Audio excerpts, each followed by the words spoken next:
Asachyananusuchastang prajnamadang sabhasas. Lord Krishna, here it is said, see Bhagavan-uvacha.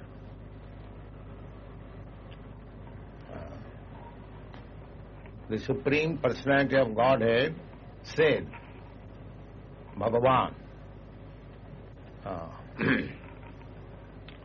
It is not written here, Krishna-uvacha. Because people might take Krishna as ordinary person, historical person. Therefore, the author, Vyasdev, says, Bhagavan-uvacha. Bhagavan means the personality of Godhead.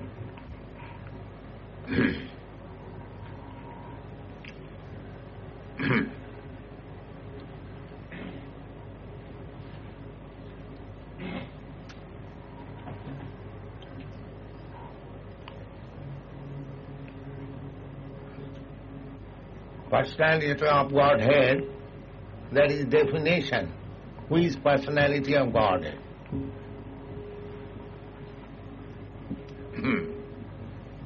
There are many persons. We are all persons. All living entities, they are individual persons. Just like you are a person, I am a person. A dog is also a person, a cow is also a person. Everyone is individual. But Bhagavan means the Supreme Person. As we are many persons here sitting together, but there is some difference. They are not equal. In their status of life, in their understanding, in their knowledge, in their bodily feature, every individual person. We are not equal. I am thinking in different way, you are thinking in different way. My ambition is different, your ambition is different, my profession is different, your profession is different. In this way, if you study each and every person, you will find there are varieties. Not that everyone is thinking in the same way or living in the same way, no. That is called person. Everyone is individual person. Similarly, Bhagavan is also individual person. He is the Supreme Person. That is the difference.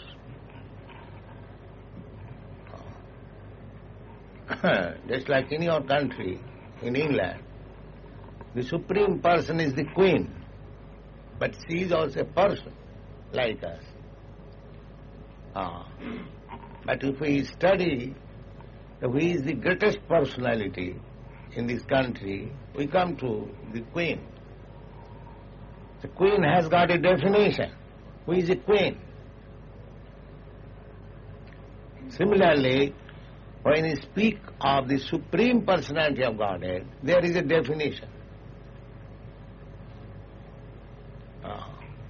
That is given in the Vedic literature by Parashar Muni,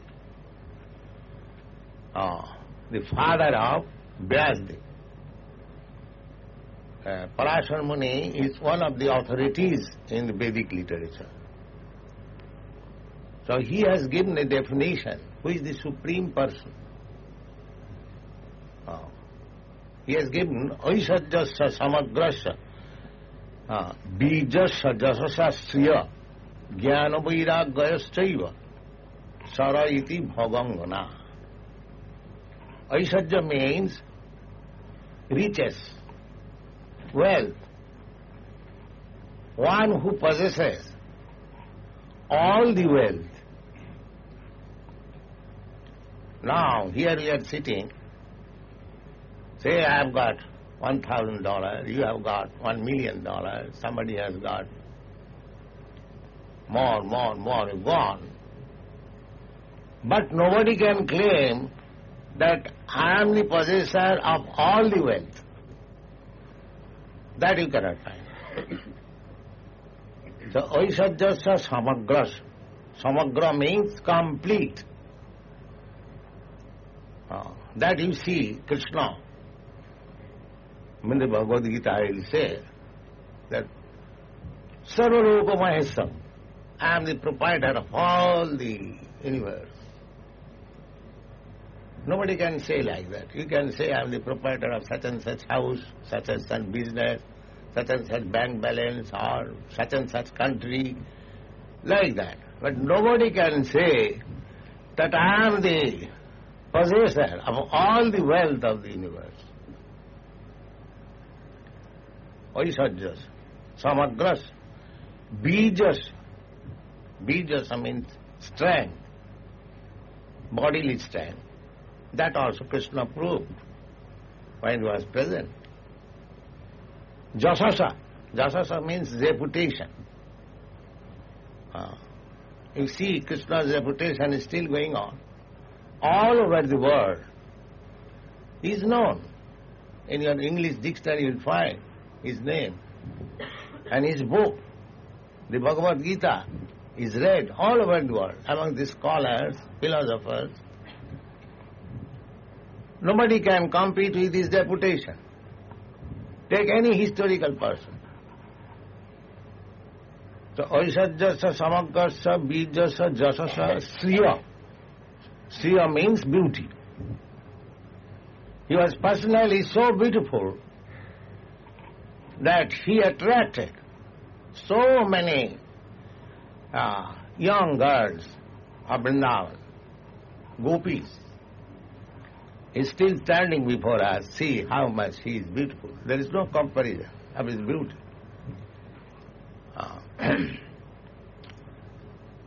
So, wealth, strength, reputation, beauty, and knowledge. Not that Krishna was simply beautiful and he was cutting jokes with the damsels of Vrindavan and enjoying. No. Nobody could be compared with his knowledge. His knowledge is Bhagavad-gītā. Still, the Bhagavad-gītā, the knowledge which was delivered, say within half an hour, this Bhagavad-gītā was spoken to Arjuna in the battlefield. Now, when Arjuna was just going to fight with his arrows and bows, he simply thought, oh, what I am going to do? I am going to kill my own men. The other side, they are only my brothers and nephews, grandfather. Oh, what sort of fight I am going to do? Krishna, it is not possible to fight. Better I give up my claim, let them enjoy. I cannot kill my kinsman, my family man. That was his position. But because Krishna was Arjuna's friend, so he thought, what nonsense, you are a fighter and you are talking all these sentiments. So he talked about something to encourage him to fight, and that is Bhagavad-gītā. So just imagine how much time they could spare in the battlefield. At most, half an hour or 1 hour. So the knowledge which Krishna gave to Arjuna, of course Arjuna also equally competent to understand Bhagavad-gītā within 1 hour. Because Arjuna and Krishna, they are friends. So Arjuna had also equal qualification with Krishna, so that Krishna could speak and he could understand. This Bhagavad-gītā, calculate, it was spoken, say, half an hour to 1 hour, not even 1 hour. Whatever it may be, it is within 1 hour. It was spoken by Arjuna and by Krishna, and it was understood by Arjuna But just see what is the depth of knowledge of this book, that at the present moment, big scholars, they are trying to understand one verse after one. There are only 700 verses. They are, puzzled. So deep knowledge. So from the knowledge, as the wisdom point of view, Krishna, you have to accept the wisest. So these are the qualifications. There are nowadays so many so-called avatars, incarnation of God, but according to the statement of Parashar Muni, that God means one must be richest than anyone, anywhere within the universe. One must be wisest. One must be the most beautiful. One must be the strongest. Aisajyasya samagrasya bijasya jasasya jnana, with knowledge, and vairagya, unattached. The wisest, the most reputed, the most beautiful, the strongest, in spite of having all these qualifications. They are called 6 opulences. Bhava means opulence. Ban means one possesses. That is Bhagavan. Just like generally in India it is said Bhagavan, Dhanavan, Buddhivan, Buddhiman. This Bhat Pratyaya, Mat Pratyaya is there when one possesses. So here it is specifically mentioned, Sri Bhagavan Uvach.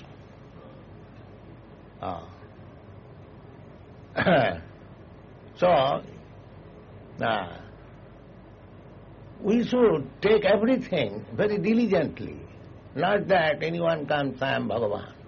We have to test whether he is the wisest, whether he is the strongest, whether he is the richest, whether he is the most reputed. Then we accept. Don't accept any ordinary man simply cheating others and declaring himself that I am Bhagavan. Arjuna also tested.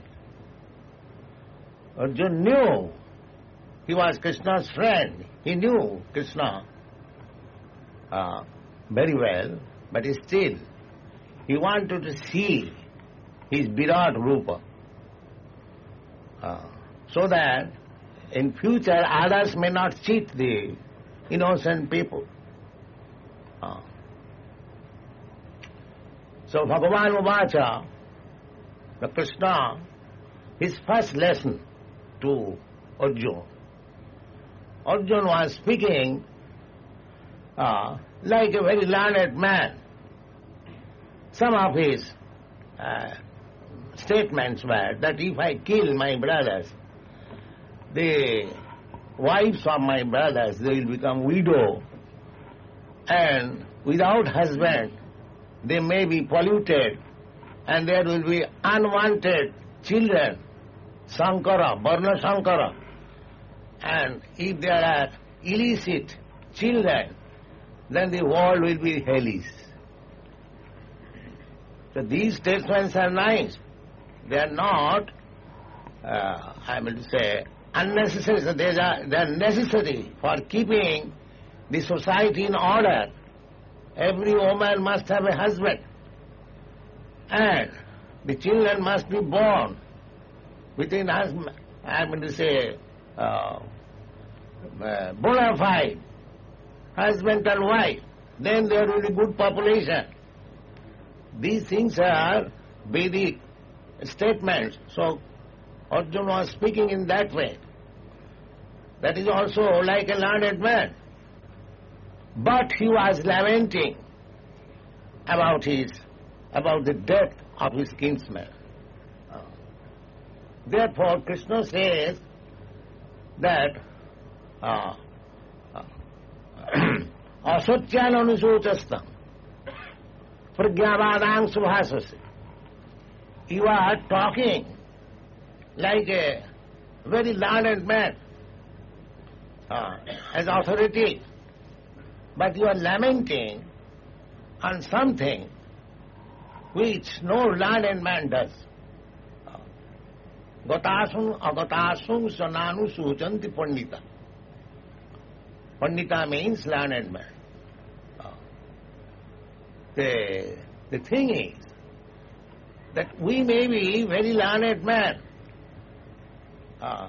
Some of us may be lawyers, some of us may be medical practitioners, some of us may be very expert businessmen, so many things, engineers. But if we do not know the value of our life, then according to the statement of Bhagavad-gītā, we are not Pandita, we are not learned. That is the first statement. That you are lamenting on a subject matter which no learned man does. That means you are a fool. In a very mild language. In such a way, nanu sochanti pandita. Those who are learned, they do not like that. That means you are a fool. So, this knowledge which Krishna is going to deliver about this body and about the soul, that is the beginning of knowledge. Without this knowledge, any other knowledge, that is not our success, that is our defeat. In Bhagavatam it is said that Parabhava means defeat.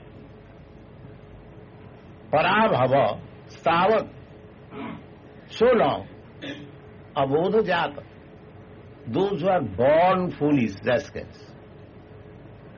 Javan na jigyasata atma tattam, so long one is not awakened to the standard, to the position, to inquire about the soul.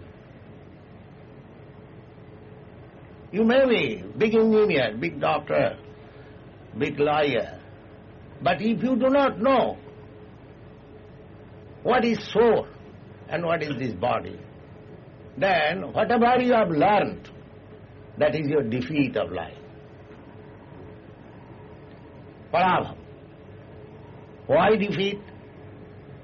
Yes, it is defeat. In this sense, that the soul is there.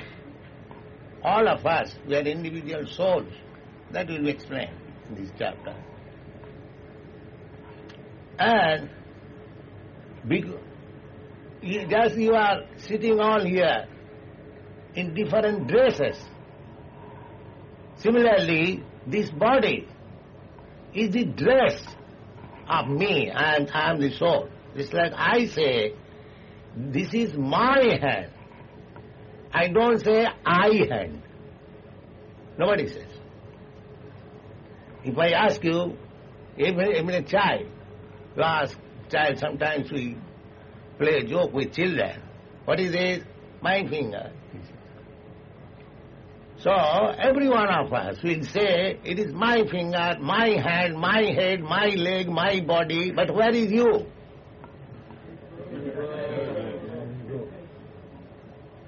But this is very sober question. You see, I am saying it is my hand, my leg, my head, but I am not finding out where I am. And that is called yoga system. To find out where I am and who I am. This inquiry, unless this inquiry is there, is animal. The animal has no such inquiry.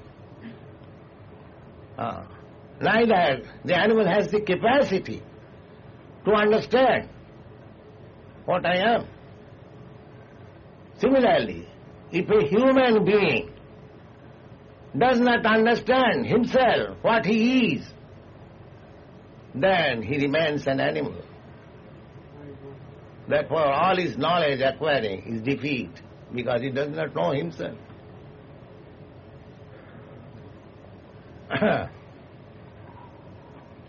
So, everyone should try to understand this. Unfortunately, there is no educational system throughout the whole world to inquire about this, what I am. The whole educational system is parabhava, is defeat. Therefore people are not happy. In spite of so much educational advancement, especially I am in America for the last 4 or 5 years, I have seen there are so many nice universities, they have no scarcity of money, very nice buildings, very nice, everything is there, but they are producing hippies. Let's see. Why? Because that is not their fault. This hackneyed type of education has been disgusted without any actual knowledge. I don't blame the hippies. They are searching after something substantial. They are disappointed in the modern system of education or system of civilization. It is a protest, but it is a fact that they are searching after something sublime. Yes. And that is the beginning of human life, because in the Vedanta Sutra, the first aphorism is Athata Brahma Jigyasa. Now this life, this human form of life, is meant for inquiring about Brahma. What is Brahma? So, there is no university to answer, but the Vedic literature, this Vedic civilization, this Krishna consciousness movement can answer. Therefore, these students, these young boys and girls who are after this Krishna consciousness movement, they are getting the answer. Even they are formerly hippies, but now they have got the answer. One of my students in Hawaii, he was a hippie leader. Now, after studying our literature, the whole cell, the whole body had become our disciples. So, this is the question and this is the answer. People are engaged whole day and night, producing something and enjoying for sense gratification. But they do not know what is the value of life. The value of life is, this human form of life, is a chance. We do not admit even. We are so full that how we are tools in the hands of material nature. We are very much proud of our education, our wealth, our intelligence, but we do not know what is going to happen after death. The most learned philosophers or professors, they speak, after finishing of this body, everything is finished. They are so much in darkness, still they are leaders of the society, they are professors, they are learned. This is going on. The Bhagavad, they have been described that andha jathandhai rupaniyamana stepi satantra urudamni baddha. These people are tied up with hard knots by the ropes of material nature, but still they are declaring themselves as free. They are so blind. And these blind leaders are leading many other blind followers. Andhajathandhari rupaniyamana. They are tied up by themselves. Just like in Russia, they say, we don't believe in God. We want to live without any God. But they have created another God, the Lenin. Instead of going direct under the direction of God, they have created another God. And they are going under that direction. So, this is not a fact that you do not care for God. You have to care for God. But your God may be a dog. That is a different thing. But you have to be under the direction of God. That's a fact. You cannot deny. This morning when I was walking, some of our students inquired that if somebody says that I do not believe in God, what is the immediate answer? And immediate answer is that you come to the street, instead of going to the right, you go to the left, and here is a constable, he is your God. Immediately he will arrest you and harass you. So how you can say that you are independent of God? There is God for everyone, but the status of God may be different. One may be worshipping a police constable as God. One may be worshipping his boss as God. One may be worshipping his leader as God. So in this way, everyone is worshipping some sort of God. But we are worshipping the Supreme God. That is the difference.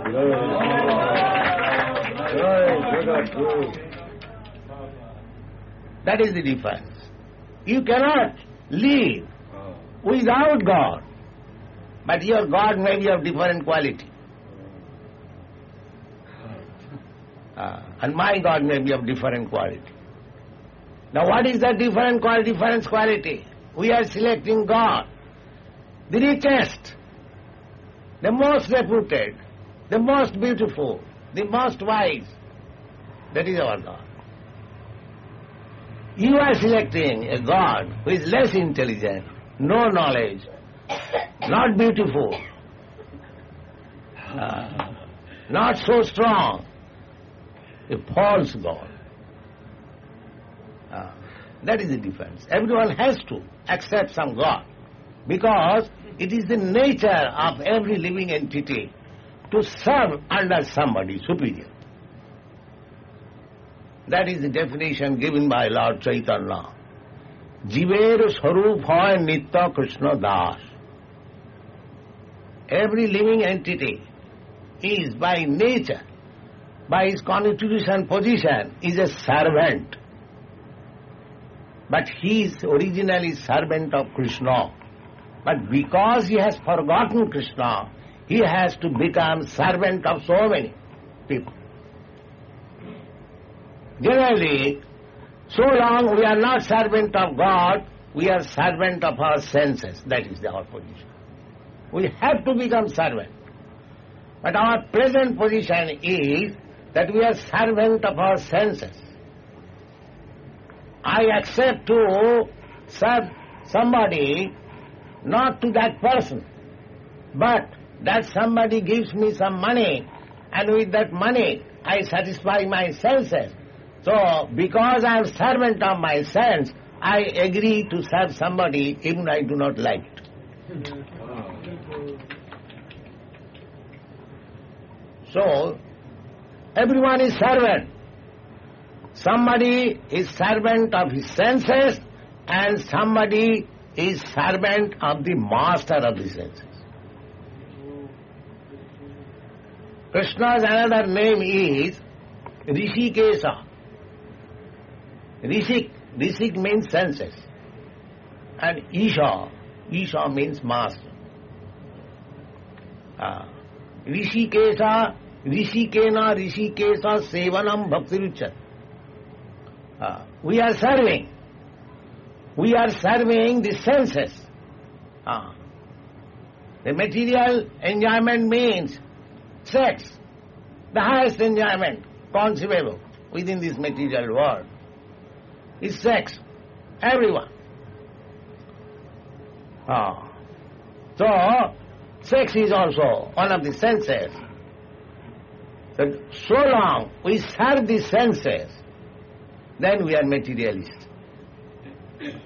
And as soon as we serve the master of the senses, we are spiritualists. That is the difference between a devotee and non-devotee. Non-devotee is engaged in the service of his senses.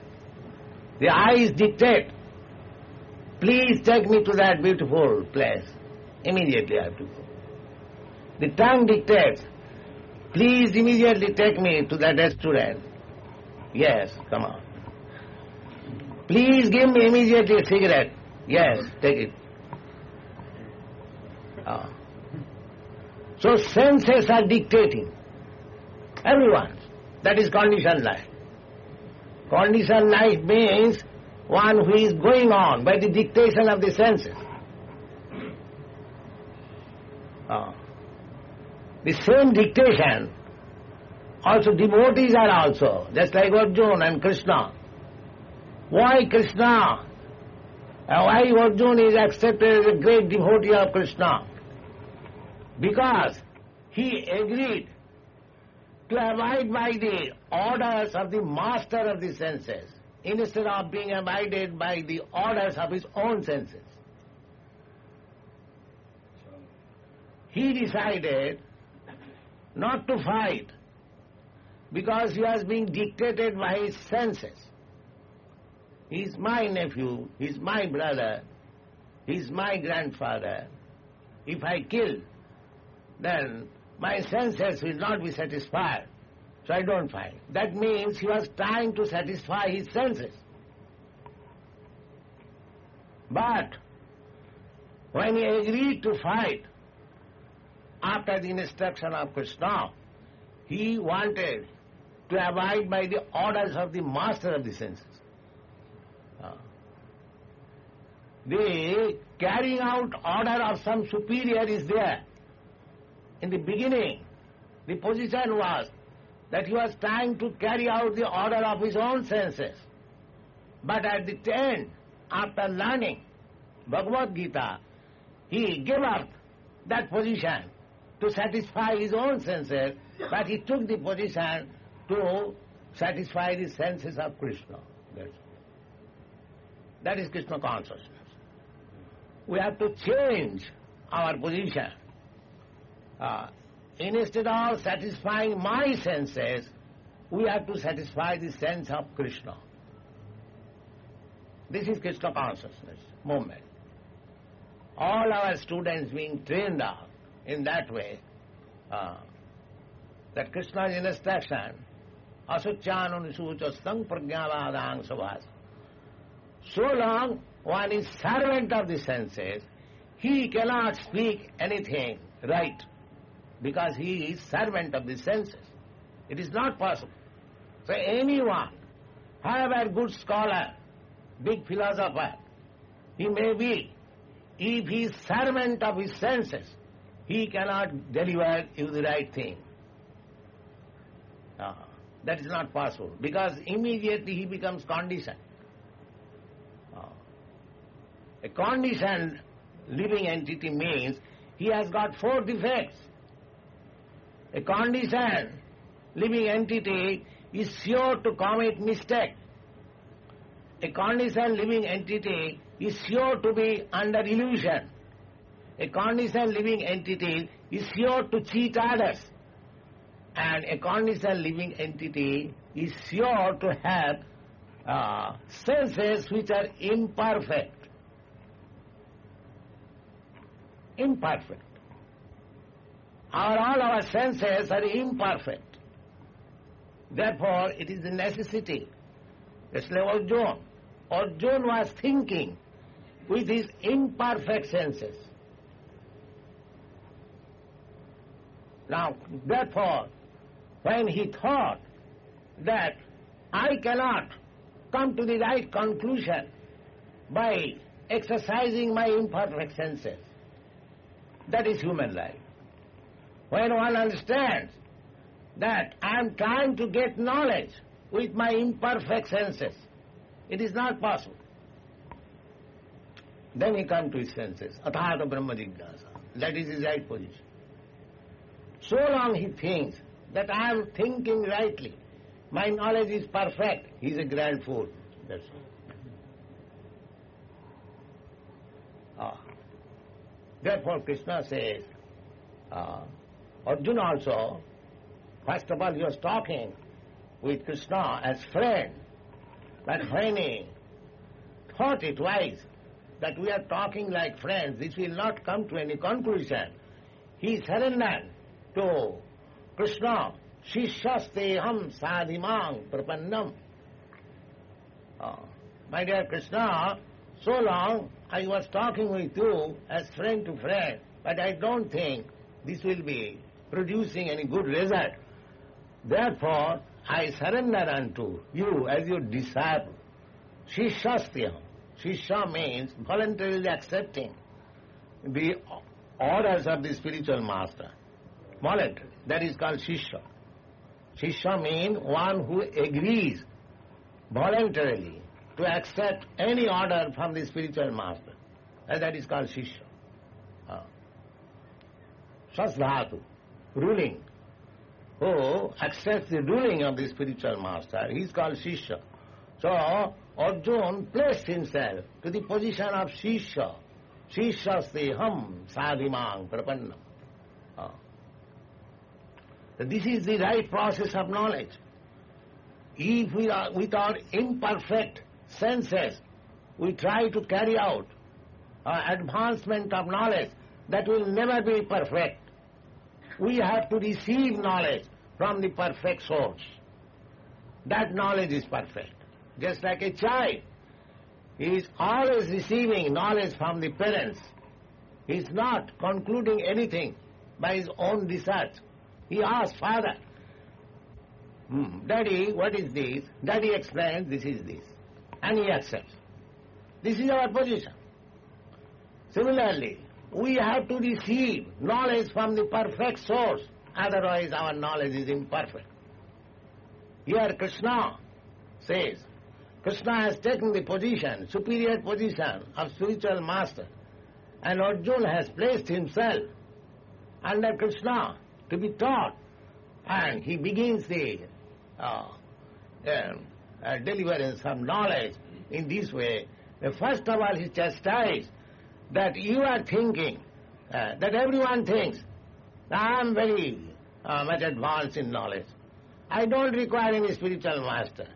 I don't require any guru. I'll get knowledge by my own effort, mental speculation. That is not possible. We have to receive knowledge from the right source. And who can be better, right person than Krishna? So our process is very perfect. We take knowledge from Krishna and we distribute that knowledge. We don't create, we don't manufacture knowledge. Our position is very safe. Just like peon. Peon's business is to take the letter and deliver to the right person. Here is your letter, sir. He does not open the letter or add something, nonsense. No, that is not peon's business. So our business is that to receive knowledge from Krishna. Krishna says that there is soul. In the next part he will explain that Nattevahang jatunasang nattang nivi janadhipa nachaivang na bhavishyama sarve vayam matapparam. My dear Arjuna, don't think that you me and all these kings and soldiers who have assembled on this battlefield, they are not existing before, or they will not existing after. That means eternal. They are all souls. Don't think like that. Natu eva ahang jatu nasang not tang nemi janadi. Nachaiva na bhavishyam. It is not that we shall, just like the learned professor in Moscow, he said, after finishing this body, everything is finished. This is nonsense. And the whole world is going on under this nonsense idea. This is a nonsense civilization. You cannot be happy with this nonsense civilization. You must have to take this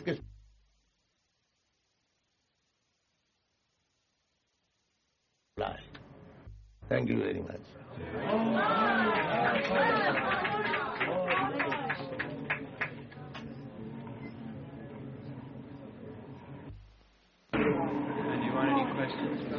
If anyone has any questions pertaining to tonight's lecture, apropos only to what Prabhupada spoke tonight, kindly raise your hands and address him.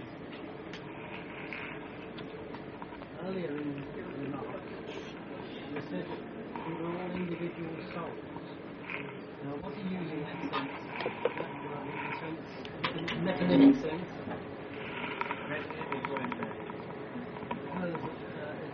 I understand that the soul is the vehicle of the spirit.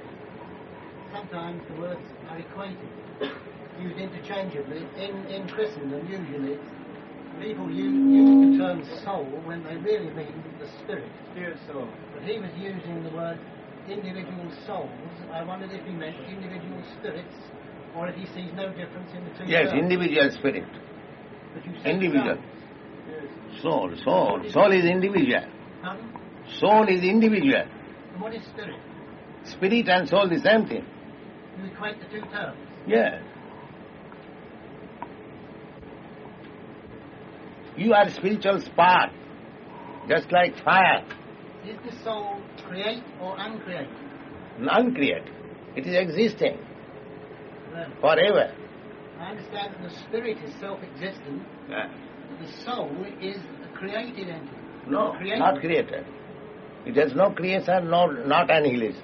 You use the two anyway equally, Yes. interchangeably. The soul, this soul being encased in this body, it appears that the soul is changing or dying or taking birth. But the birth and death is taking place of the body, not of the soul. The soul is being carried by the subtle body, mind, intelligence and ego to another body. Just like this body, in soul, you have changed so many bodies. You are a child, you are a baby, you are a boy, you are a young man. Now you have got a different body. Similarly, after this body, you will get another body. I understand that. But Yes. The whole point is on this question whether the soul is the vehicle of the spirit. If you say they're one and the same thing, well, No, soul and spirit, we mean the same thing. you think it's Yes, exactly the same yes, thing. yes. Any further questions? One question. Say that. I was just going to mention the fact that you were saying that our senses were deceived, our human senses. But would it be wrong to receive the human sense that we felt wonderful after running a mile and a half every day, shorts on the track, and keeping our body physically strong? He says, are the essential pleasures of the senses, material senses, are they deceiving us? Yes.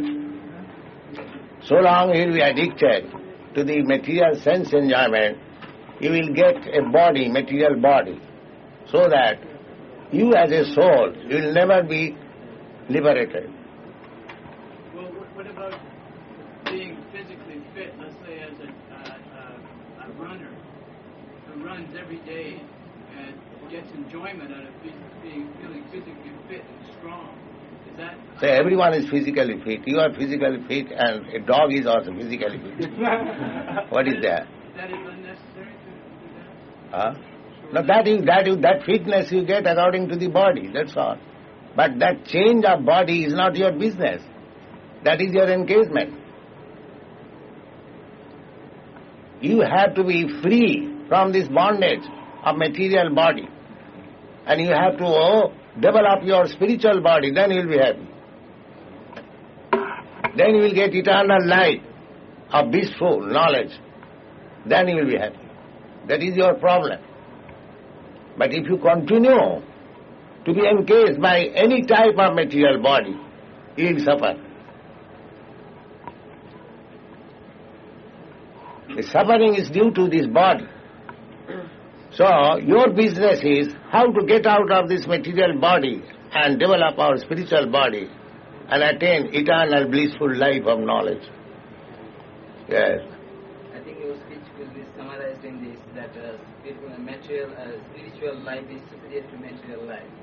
But as I see from the people living in this world, I find that the people who believe in the material way of living are stronger, healthier, powerful, and than those people who used to believe in spiritual way of living. So, Can you conquer our death?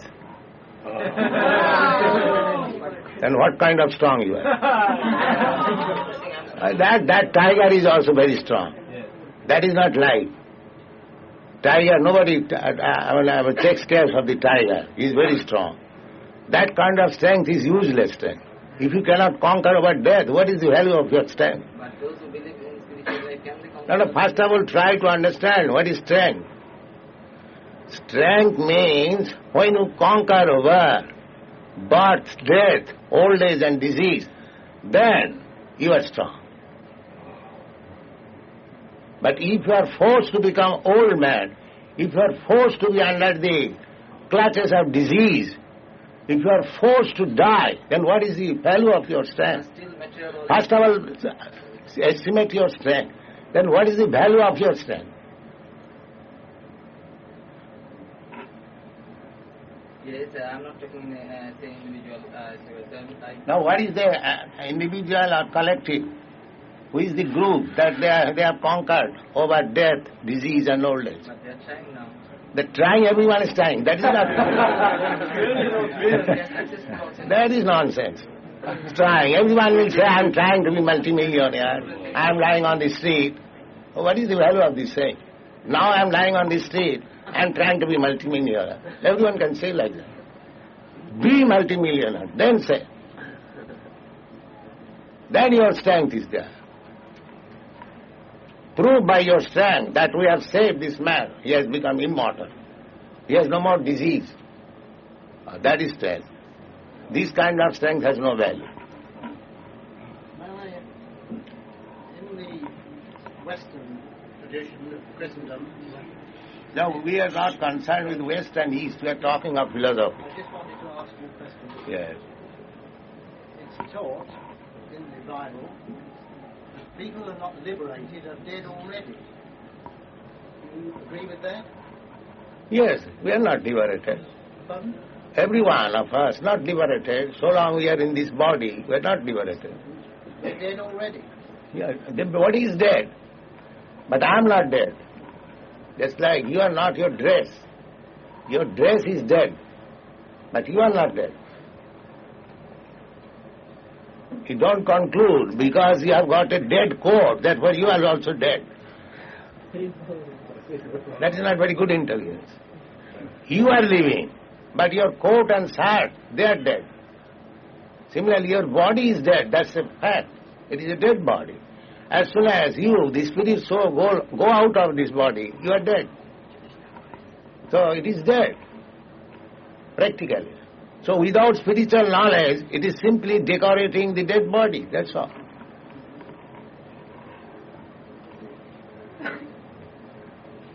The modern education is simply decoration of the dead body, that's all. I am engineer. This dead body, I am now identifying to become engineer. But as soon as the body is finished, your engineering is finished, you get another body. It may be a dog's body. So the engineering, this medical practitioner, this lawyer is simply decoration of this dead body.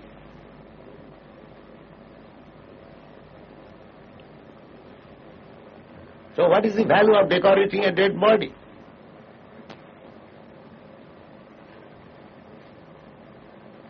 Lokaranjanam. Apranasya hi devasya mandanam lokaranjanam. That is stated in the Vedic literature. Decoration of the dead body means satisfying some admirers, that's all. It has no value.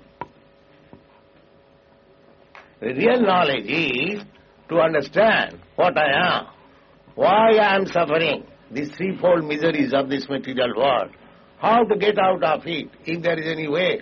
This is knowledge. This is actual knowledge. Not to decorate the dead body.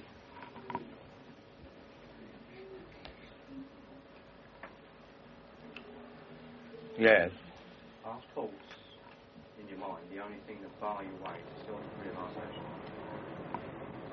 Are the thoughts in the mind, do they stop us from becoming self-realized? Are these the only things that stop us from becoming self-realized? But when we become actually self-realized, your actual business begins, and that is unlimited, not stopping. When you self-realize, when you realize yourself, then unlimited thinking begins. At the present moment, the mind can think very limitedly, because the body is limited, the scope is limited. And when you are liberated, the spiritual mind, that is unlimited thinking. There is no question of stoppage. It is increasing. Anandam buddhi vardhanam, that is stated. The ocean of pleasure increases. Here in the ocean they are limited. But in the spiritual world, the ocean of pleasure increases more and more. Anandam buddhi vardhanam. Vardhanam means increasing. Anandam buddhi, the pleasure of pleasure. A ocean of pleasure. Here, any pleasure you take, that is limited. But in the spiritual world, the pleasure is unlimited. These things should be discussed. Unfortunately, there is no educational institution. What is soul? What is soul's constitution? How he enjoys? What is life? Nothing. We are, this Krishna consciousness movement, trying to give it. So try to understand. That is our request. Many thoughts of peace that are simply seem to have many thoughts to He says that he thinks peaceful life means having no thoughts and void of thoughts. That is imagination. You cannot be without thought. That is another nonsense. That to become without thought. That is another displeasure, trying to be without thought. A thought is coming. That is not possible. This is a frustration, that this kind of thinking is giving me trouble to make it void. That is a negative idea only, but that is not possible. That is stated in the Bhagavad-gītā. Klesha adhikatara stesham abhaktya sakta chetusa. He is trying to be thoughtless, but it is not possible. Thoughts are coming one after another, one after another. You cannot become without thought for a second. But I am thinking that I want to finish all these thoughts. But that is another type of miserable condition of life. You cannot do that. Because so long you are living, there must be thoughts. Without thoughts, there is no meaning of living entity. So you cannot stop it. You have to rectify the thoughts. That will make you happy. not that finishing the stop. Just why you cannot see with your eyes, you have got some disease. It is not to pluck out the eyes, to cure the eyes. When you see, then you enjoy. The treatment, the physician says you pluck out the eyes. And that's not a good treatment. So you cannot be thoughtless. That is not possible. You have to purify your thoughts, then you will be happy.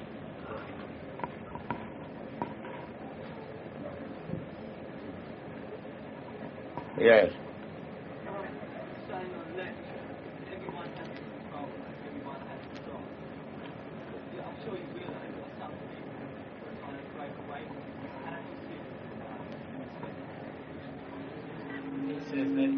You said that everyone has to have a controller, a God. Yes. So that some people are trying to become without controllers. That is nonsense. A nonsense may try like that. But no sane man will speak like that, not try like that. Can you show any man within this meeting who is without a controller? His senses controlling him. And he is thinking, I am free. That is nonsense. He is being controlled by his senses. And he is thinking, I am free. This is called lunacy.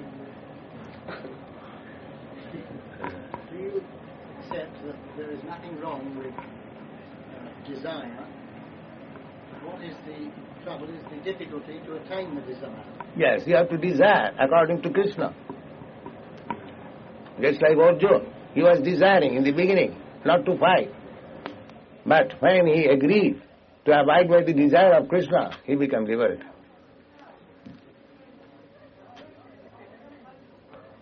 So, you have to purify your desire. At the present moment, you are desiring independently. But when you desire according to the dictation of Krishna, then you are purified. That's a child acts. When he acts independently, it is foolish. And when he acts under the direction of teacher or parents, that is nice. So activities of the child cannot be stopped. But he has to act by the orders of the superior, then it is nice.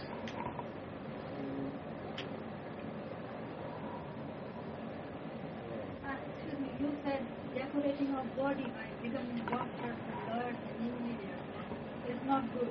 What do you think about charity and others? What is that?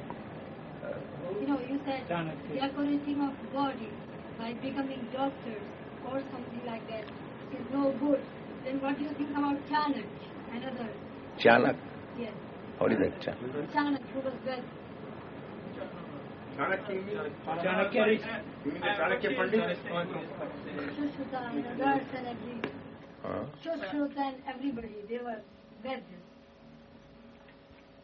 Our point is that decoration of the body, simply if we divert our attention simply for decoration of the body, then we are misusing our time. But if we make the best use of a bad bargain, that this body, human body, we have got, and in this body we can realize what is soul, what is God, what is our relationship, then it is very nice. Otherwise it is simply decoration of the body. Do you follow? No, I don't say necessary. It is necessary to maintain this body. Suppose you take bath, you eat. It is necessary. But you utilize this body for the purpose for which you have given this body. Then it is all right. This human form of body is given to you by nature's gift. There are so many other bodies, cats and dogs. In that body they cannot realize what is soul, what is God, what is our relationship. But in this body you can do that. So, if you utilize this body for that purpose, then it is proper utilization. Otherwise it is simply decoration of the body.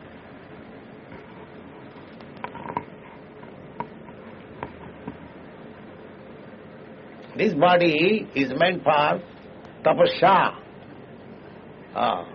Tapasya, voluntarily accepting some inconveniences so that I may make progress in my spiritual life. That is Vedic civilization. Tapasya, tapo dibbang, to purify.